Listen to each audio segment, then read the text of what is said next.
Well, hello everyone. I'm Jill Bloom, publisher of Walls and Ceilings, and welcome to a very special Q&A. Thank you so much for joining us, whether you're listening to our podcast or watching on video. We're glad you're here. And I have to say, I'm really excited about this conversation because this gentleman has a really cool history in this industry. And I am so honored to welcome Steve Smithwick, the president and founder of Masterwall. So Steve, thank you so much for joining us. My pleasure. Thanks for having me.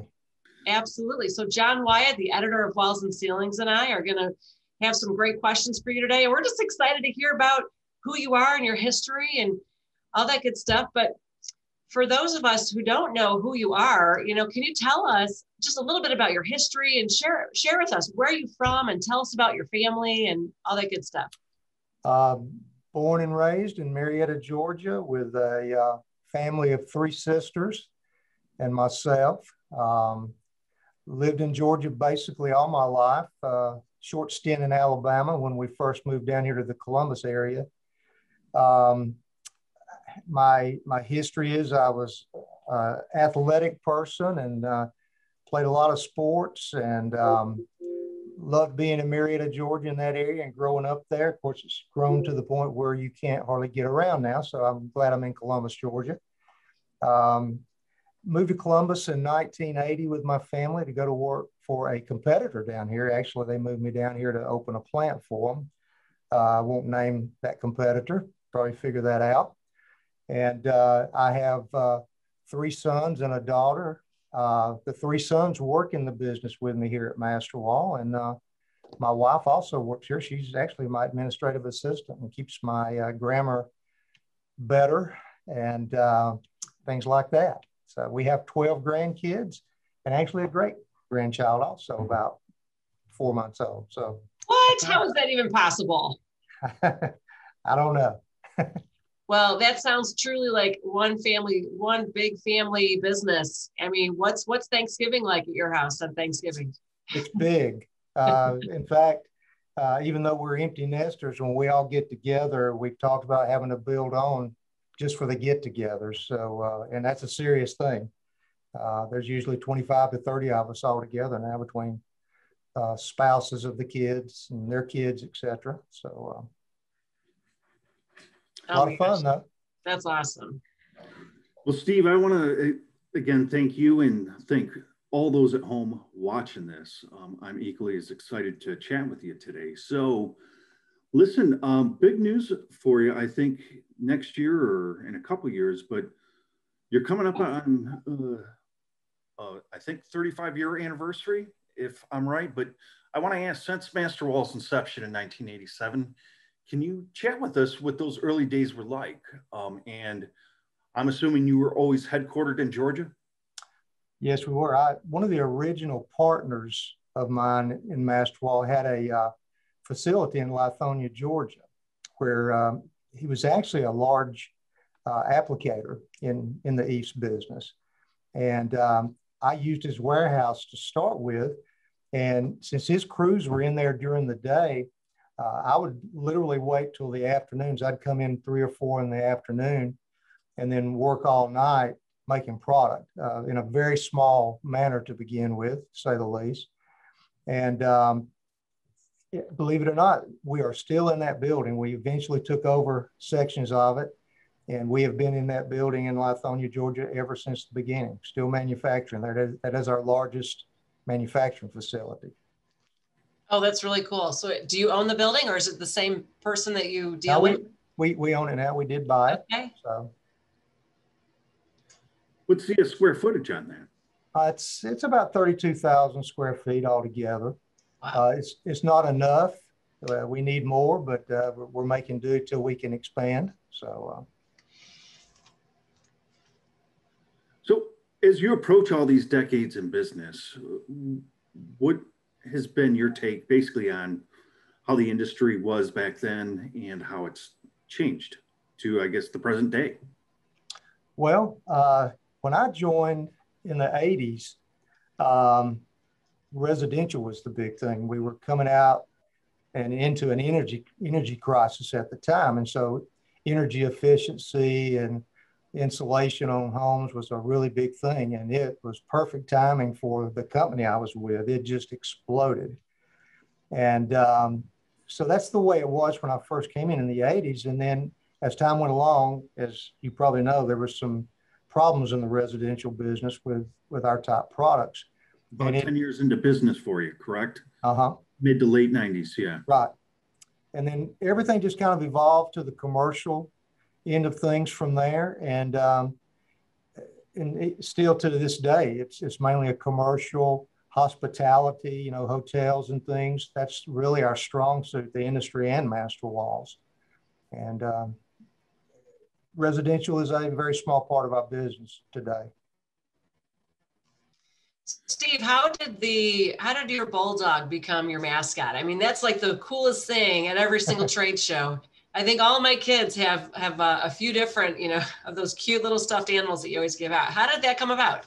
Well, we had a distributor in Louisiana, and one of our regional managers, actually my son, Steven, called on him, and he came back one time. He said, we actually started with a gray and white bulldog that was just, we didn't even know whose dog it was. It was just a picture that an agency gave us to use. And he said, Dad, you got to see this bulldog. He is unbelievable. He brought me back a picture of it. And the distributor that had it, his name was Bully, was the dog's name. And man, we said, oh, that's it. That is the dog. And during that transition, we literally took the dog, took him to a photo shoot in a studio, and made all these pictures and things of him. And we literally changed our whole branding at that time. We were blue and white and some gray in our marketing and our branding. And we went to orange. If you've ever seen any of our pals out at one of the shows or anything, it kind of went with the bulldog. The whole branding changed to orange and all. So and that was about 15, 16 years ago. So the orange bucket and the bulldog. It's awesome. Yeah, thank you. We love it. Proud of it. Do you have a name of the bulldog that you call today? Darby. Darby, okay. Darby, which kind of fits with the stucco industry and all, you know, the tool, Darby tool. So that works.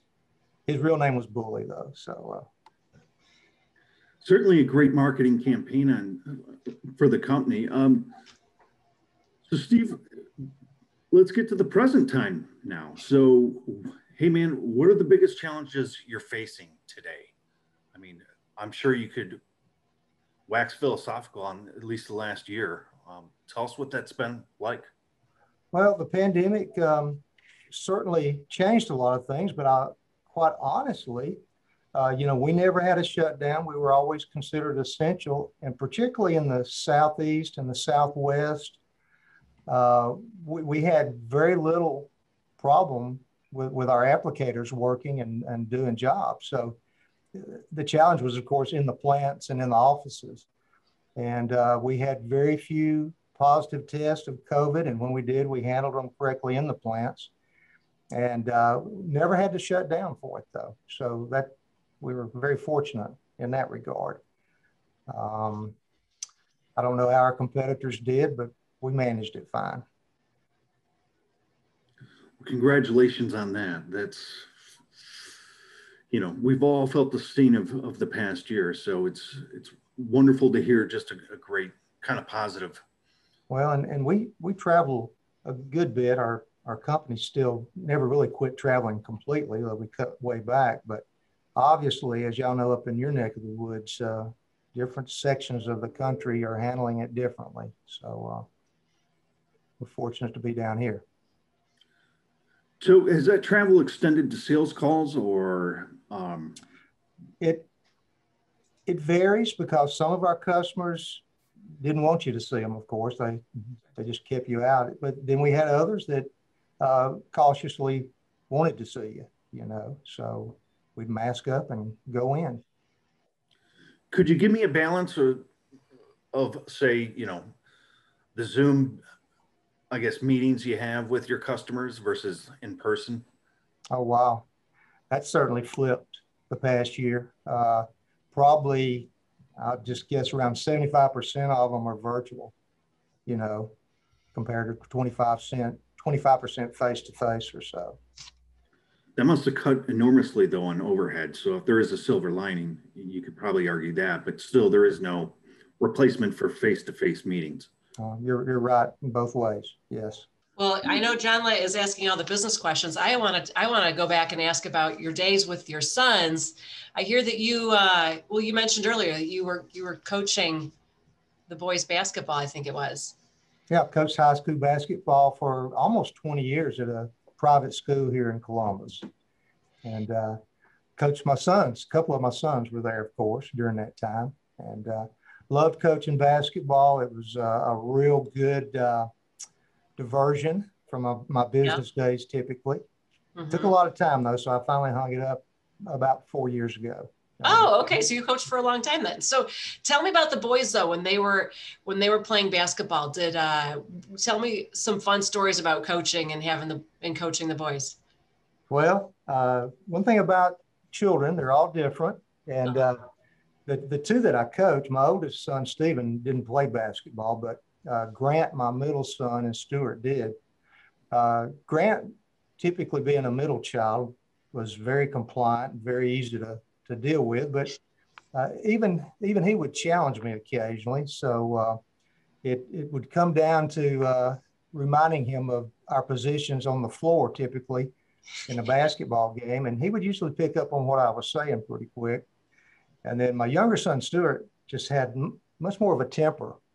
And so he was a little bit harder to coach in some ways, but both of them were very athletic and very good. But I've said this before, anybody that says they treat all their children the same is lying, because you can't. You know, they're all different. They're all individuals, and you have to handle them differently. One thing about coaching and now working with them here at Masterwall is I learned early and set it up this way. I didn't want any of my children reporting directly to me. So they report to like our general manager and other department heads rather than me. And that's worked out really well. That was a good decision. Oh, that's a great plan for sure. Now, did you always think that as your kids were growing up that you'd all be working together? No. In fact, when we first started it, Grant, after he got out of college, went and taught school and for a couple of years and decided that wasn't his cup of tea. And then he came to work for us. And my daughter actually worked for us also for a couple of years before she started having children. She's got 5 children now, so she's a little busy. And so at one time, all 4 of them were here. So, which was fun. It was fun. My daughter's a very, very happy person, and she was receptionist and helped with payables early on. So that was a good experience too. Oh, that's awesome. So speaking of the kids, Steve, can you talk about, I suppose, what plans you have for them? I mean, certainly I've met Grant several times. Great dude. But I'm not sure I've met the other ones, but could you talk about their roles briefly and where you see them headed? Yeah. Well, Stephen, the oldest son, which you might have run into at a show or something at some point, but Stephen is pretty much our product development manager. And he's a pretty creative guy. So he's over our R&D department and our color department.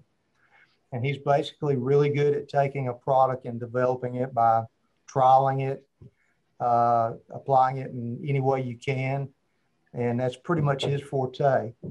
Then we have Grant, who you met, is our sales manager. And, you know, he's a good salesman. He's just a happy guy and enjoys what he does. And it's a real good fit for him. Stuart works in our marketing department. And that's what his degree is in. And he only started that a couple of years ago. He's worked in several areas of our company, from payables to payroll, et cetera. But he loves the marketing thing. He's done a very good job for us. We've got a lot of new things we've put out that he's developed. So that's their roles currently anyway. Well, that's a good segue into, let's chat about, since I suppose we've last all seen each other, whether that was at one of the regional shows or in Tex, but Hey, do you got any new products that you want to chat about or any big company news that you can disclose as kind of a primer to the upcoming trade season? Well, we have come out with a wood grain product that's actually been out for about a year now, but we didn't get to show it much because of no shows to go to. Yeah. That and a thin brick type product that we've had out. And they've been used some in the hospitality area particularly. And it's going real well. We don't particularly have anything brand new besides those that I can talk about yet, but we're always trying to think outside the box and do something new. We've got an R&D department that's got a total of at least 5 products on the verge of being ready to put out. And can we hope for an Intex release? Sir? I'm sorry not to cut you off. Can we hope for an Intex, I suppose, premiere? Is that when we're going to get to see this, or at the Texas show? What do you think? Probably be Intex before it would happen. But stay aware. We'll have something. Oh, we will be there. We're excited to see. Yeah, I'm excited to get together again. I know, aren't we all? I mean, it's fun. Of course, we'll be at the Florida thing, Florida Walls and Ceilings. So, yeah, we'll see you there too. Yeah, well, that's a good shift into our next question. Jill and I want to know, what is your trade show schedule this year? Well, as long as customers meet you. Yeah, we're gonna do the Florida Walls and Ceilings thing for sure. That's one of the most fun shows to us, and it seems to get great attendance every year. Of course, Florida is a strong market for our type products. We're at the Texas Lath and Plastering show also, which is a little smaller if you've ever been to it, and we'll be at Intex also. Things keep shifting and with some of those, but we'll be there. We're big on the show thing. Well, I believe they're locked and loaded, so I may see you at Texas if I happen to go this year, and I know Jill will see you in Florida. Absolutely. Good. Looking forward to it. Yeah, for sure. So Steve, tell me, as you've grown throughout your career, what are some of your favorite books that you've read, and who are some people that really inspire you? I've got a lot of books. I'm big on. We push books on everybody around here. Yes. You know, our culture is very intentional. We have a lot of long-term employees, been with us many over 20 years, and we're very proud to be able to do that. One of the things we try to get everybody to read, and to my knowledge, everybody in our company has read The Fred Factor. And love that book. Yeah, the Postman, right? Yeah, that's it. Mm-hmm. And he's such a service-oriented guy, and it's such a good story of him taking care of his customers. So we want everybody in our company to kind of lock into that mentality of taking care of the customer. And in fact, you know, me and my wife talk about, we'll go into a restaurant, and if we have a good server, we'll end up saying, wow, she or he was they're a Fred, you know, they really good care of us. We'll go into a grocery store and see somebody like that, and we'll say, wow, that's a Fred over there, you know, did a great job. So it's a good book, and it kind of sets the tone for what we do. I like books. John Gordon has just a whole list of books that are good. The Energy Bus, love that. Take the Stairs. Love Take the Stairs. In fact, we're experimenting with one of his things. It's called Visioneering. There's a section in the book. And the concept is to take pictures of what you want to happen and put it in front of the people you want it to happen with. And it'll grow on them, and it'll eventually come true. So what we did, we're taking our plants, we're saying, this is the way we want our plants to look. And so we're building this gallery of pictures in each plant to influence them on taking care of the place, making it look good, making a good impression. So that's 2 or 3 of them.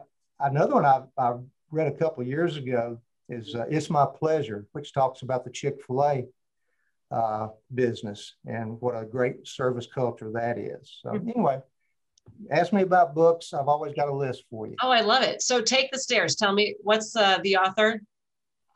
Gosh, his name. Well, as you said, Take the Stairs. So Take the Stairs was written by a gentleman who he got his start selling books with a company called Southwestern out of Nashville, Tennessee. I remember that. I sure do. I couldn't remember his name, but I'm drawing a blank on his name as well. But I just tell you, I love that book because I knocked on doors for Southwestern for 4 years myself. Really? So it was a bunch of us, my sorority sisters and I did that. And so I love that book has a special place in my heart because it was written by somebody that did the exact same thing. And, it's a lot of hard work. In fact, I spent a summer in Georgia. So you're there in Georgia. It's one of my favorite places. Yeah, love it. Good. So tell me about your culture. So when you've got these great books in regards to the Fred Factor and Take the Stairs, and just there's such great inspirational stories that make you realize, okay, doing good things and doing the right thing and stretching yourself. How do you instill that culture at Masterwell? Well, this is going to sound kind of corny, but I'll start with this. You really got to love your people. Mm-hmm. You hear that kind of talk all the time. You hear it in sports and other things. But if you don't love your people, you're going to have a hard time leading them. And I have this thing I say all the time: walk the halls slowly. And what that basically says is every day, be sure you walk around in the offices and you do it slowly. So if somebody wants to come up to you and tell you something or ask you something, be available to them. I think that's very important. I also talk about we celebrate what you want repeated. If you see somebody do something good, you make a point to, number one, pat them on the back, possibly give them a bonus for it, and make sure others know that you did that because what they did was really good. It would really help the company. With all that goes on in a business, if you don't make your culture intentional, you're going to have a culture, and you want to control it and make it what you want it. Some people say we're a faith-based company. If you've ever read our mission statement, we certainly have that part of it in it, and I feel like that also drives when I hire somebody. It's particularly a manager or a regional manager. We interview them to death. We really get to know them well before we hire them. And almost without exception, one thing that comes up is, hey, I read your mission statement. And you can get kind of a general feeling about where they're at with it. Number one, if they've read it and they're there interviewing with you, they probably have an interest in it. Now, hopefully they have a worldview similar to yours. Don't ask that specifically, of course, but you can kind of get a guide from that. Sure. So what is your mission statement and how did you come up with that? Well, the mission statement itself is large. It's behind me there. It'd take me a minute to read it, but what happened, I tell the story of I drove out to Phoenix, Arizona from Columbus, Georgia. We had only been in business a year or two, and there was an EMA meeting at the DoubleTree Hotel in Phoenix, Arizona. And I drove out there thinking for some reason that because I was now manufacturing EVs that I could get in the EMA meeting. Drove all that way and couldn't get in the meeting. Wasn't a member of EMA at the time. And so it was kind of disappointing. I tell the story though, the Oakland A's were actually having their spring training there, and I got to see all the baseball players. They were staying at the DoubleTree Hotel, so that was a consolation for that. But I wrote the mission statement driving out to Phoenix and back. Did it slowly and made notes and put it all together when I got back, and that's how it came about anyway. So why couldn't you get into the meeting? Had to be a member of EMA, and I wasn't at the time. Oh my God, and you couldn't make that happen to get in the door? Or they wouldn't let you make that happen to get in the door? No, not at the time. The EMA has changed a bit since those days. Well, speaking of EMA, I understand, weren't you just named the president of EMA? I was. Thank you for mentioning that. Very proud to be there with that, and be the president. Well, tell us more about EMA. Like if somebody wants to be a member, how do you become a member of EMA? Well, if you're an architect, an applicator, a distributor, it's very easy. There's a very small fee to be for an annual membership. And that gives you access to all kind of information from applicator things, technical things, what's going on in the industry in general. Very good if you're associated with the EIFS or the stucco business either. It helps with both. Oh, that's awesome. So how did you feel when they turned you away? Well, I learned a lot with that experience. Certainly it was disappointing after driving for 2.5 days to get there. And I should have done more homework, let's put it that way. And there were only, I think, 4 manufacturers in EMA at the time. As today, there's 5. And it was a little bit more of a closed loop back then than it is now, too. Oh, that's a great story. Well, I'm sure Scott laughs about that now, and that is Scott Robinson, who we'll see out there. And I think if it's October, if I recall right, but we've spoken to Scott on this Zoom meeting a couple times now, and we're certainly friends with Dave and Lori and the rest of the great staff there. I know Joe wants to ask you about chicken farming, but as we kind of wrap things up, I suppose, do you want to basically give any projections you have for the next coming year?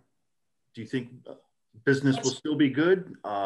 What's your crystal ball? Yeah. Well, we're thinking that from what we hear, what we see, and what we know, that 2021 should be a good year all the way around, and the first half of 2022 looks good. Can't see past that, and there's a whole lot of things going on that can affect it, of course. And but right now we seem to be on course for a pretty good 2021, and optimistic it'll be another good year. Steve, I forgot to ask earlier, but what is your distribution reach? Are you continental U.S., North America? Do you do any work outside the country? Yeah, it's, of course, most of it's the continental U.S., but we have distributors in Korea. We have them in China, do a lot of work in Guam. That's the basis of our international work there. That's most of it. And they all know you through the Bulldog, right? Even if there's a language barrier. You are right. The Bulldog really gets their attention. It really does. That's awesome. So, Steve, you mentioned when you were at the DoubleTree, you saw the Oakland A's. They were there. Now, was that before or after they had implemented what now is known as Moneyball? Were they winning? Were they winning when you saw them, or were they completely? No, they were winning. That was when McGuire and all those guys were there. They were a big deal then. Of course, that all changed soon after that. But right. Very nice. Well, if there was one person that you've, or even a contractor, do you have any contractor or stories from the industry of people that you'll always remember? I've got a book on. You've got a list. You've got another book, right? Are you going to write a book? Is that what you're saying? You're going to write a book? Well, I should. You should. When I went to work for the competitor early on, I won't call any names, but I have got some stories that are unbelievable. But people were there usually that could back up my stories. So I can't think of one right now that I could tell. We had a lot of applicators early on that bought direct from us. Uh-huh. And I had one not too far from where we are now. He's no longer an applicator. In fact, he retired. But one of the ways he loved to keep me at bay for asking for money was he would walk into the warehouse to pick things up, and he'd love to reach in his pocket for his money, but he had a Derringer in there in the same pocket. And as he was reaching for his money, he'd always be sure you saw the Derringer. Oh my gosh! And that was always pretty intimidating. Greg, do you have a permit for that? But it was Georgia, remember? Georgia, okay. So there you go. In Michigan? Is that just his dark sense of humor, or do you think he was a little dodgy? he had a weird sense of humor. Let's put it that way. Because most of that wasn't funny to me. Yeah, no. I'd be like, hey, sure. What invoice? I don't know. Yeah. Well, anyway, but no, we didn't get the chance to talk about the chickens. Let's go back to that. I hear something about chickens. Well, what's the story there? That's kind of funny. I've actually had chickens all my life. Even when I was a boy growing up, I had chickens. And not long after we got married and moved down here, I started buying chickens again. So I have a chicken coop with chickens. We have fresh eggs. And like I said, I've had it 30, 40 years plus, just about the whole time we've been in Columbus anyway. Oh, that is so cool. And all different kinds. So I had a friend of mine that just got some, she lives up on a farm and got some chickens as well. And supposedly they laid all different types of colored eggs. Like what different colors eggs do these chickens lay? They are blue, they are green, they are pink, they are dark brown, light brown.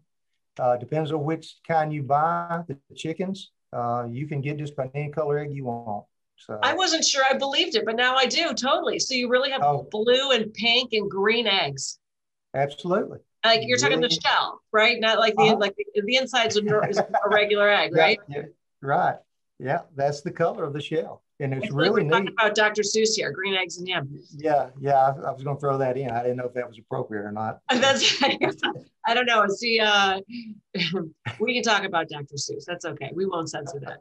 Okay. Sounds like it takes the work out of dyeing Easter eggs, right? Yeah, you don't have to do it when you have those kind of chickens. You just have all the different colors. They're really neat. Just throw some sparkles on them. I think we need a picture. Okay. Well, I can do that. I need a picture of some blue and green and pink eggs naturally that way. Okay. And it has I'll nothing to do that when I send something else to you there. So. Oh, please. So it really has nothing to do with what you feed them. It naturally Not at all. It is the type chicken that lays that colored egg. That is fascinating. Yeah. So your friend is telling you the truth. Okay, I can't wait to go up and see these cute little chickens that she's introduced into her own farm. Well, Steve, it's truly been an honor to speak with you and learn about your background and your children a little bit more, even though we've met them at trade shows, and get the history of the bulldog bully and everything. So we truly appreciate your time. And any other final thoughts? No, thank you very much for having me on. I appreciate that, and looking forward to a good year. Oh, it's totally our pleasure. And if anybody has any questions, you can reach Masterwall. I do believe it's masterwall.com. Is that correct? That's correct. And do y'all have an 800 number? Sure do. 800-755-0825. There you go. So if you have any questions for Steve, reach out to him directly. If you have any questions for us, you can reach us at wconline.com. And while you're there, make sure you sign up for our free e-magazine, our free e-newsletters, register for free on our website so you can always stay up to date with all the great interviews we're doing with fabulous people like Steve Smithwick. And everyone, please stay safe and healthy. We look forward to seeing you next time.